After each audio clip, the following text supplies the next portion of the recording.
आज आप सुनेंगे एंड्रोक्लिस और शेर की कहानी। पुराने समय में रोम में गुलामों को खरीदा और बेचा जाता था। वहाँ पर यह प्रथा चली आ रही थी, गुलामों को बेचना और खरीदना।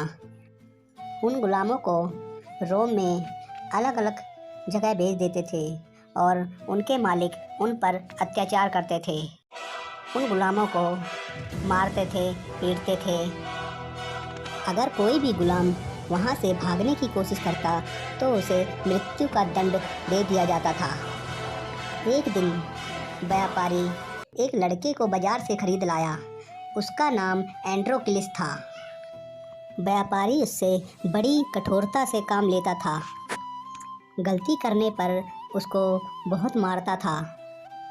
धीरे धीरे समय बीतता गया। एंड्रोक्लिस इस गुलामी से परेशान हो गया था। अरे, मैं तो बहुत परेशान हूँ। अब जाऊँ तो जाऊँ कहाँ? अगर मैं कहीं जाता हूँ तो राजा के सैनिक मुझे पकड़ लेंगे और जेल में डाल देंगे। एक दिन अपने मालिक के घर से रात में भाग निकला और भागते भागते एक जंगल में पहुँचा। उस जंगल में भयानक भयानक जानवरों की आवाज़ आ रही थी। वह बिल्कुल भी नहीं घबराया और आगे धीरे धीरे बढ़ता रहा। जब वह आगे चलता जा रहा था तो उसने विचार किया कि मुझे यहाँ पर अपने लिए कुछ ऐसी चीज़ ढूंढ लेनी चाहिए जो मैं रात में आराम कर सकूँ। वह कुछ दूर चलने के बाद उसको एक गुफा दिखाई देती है और वह गुफा में चला जाता है। अब वह जैसे ही गुफा के अंदर पहुंचता है, अब थोड़ी देर आराम करने लगता है। जैसे ही उसकी आंख लगती है वैसे ही गहरी नींद में सो जाता है और सीधा सुबह उठता है।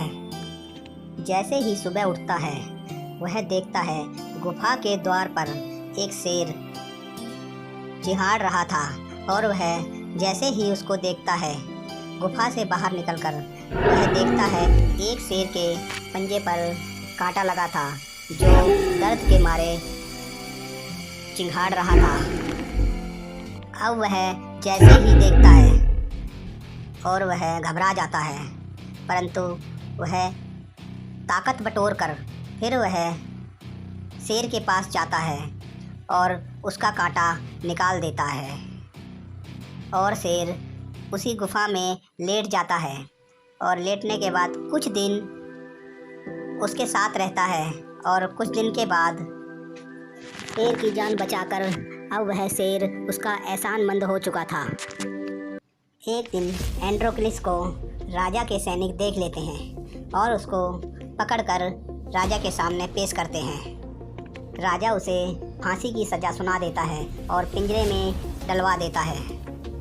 उन दिनों राजा के यहाँ पर एक प्रथा चली आ रही थी, जो गुलाम भागने की कोशिश करता था उस गुलाम को शेर के पिंजरे में डाल दिया जाता था और शेर उसको मार कर खा जाता था।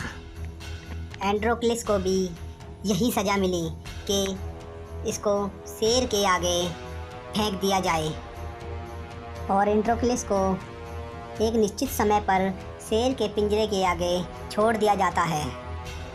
जैसे ही शेर के सामने छोड़ा जाता है और वैसे ही शेर के पिंजरे का मुंह खोल दिया जाता है और एंड्रोक्लिस अपनी आंखें बंद कर लेता है और कांपने लगता है और शेर जैसे ही छलांग मारता है और वह एंड्रोक्लिस घबरा जाता है।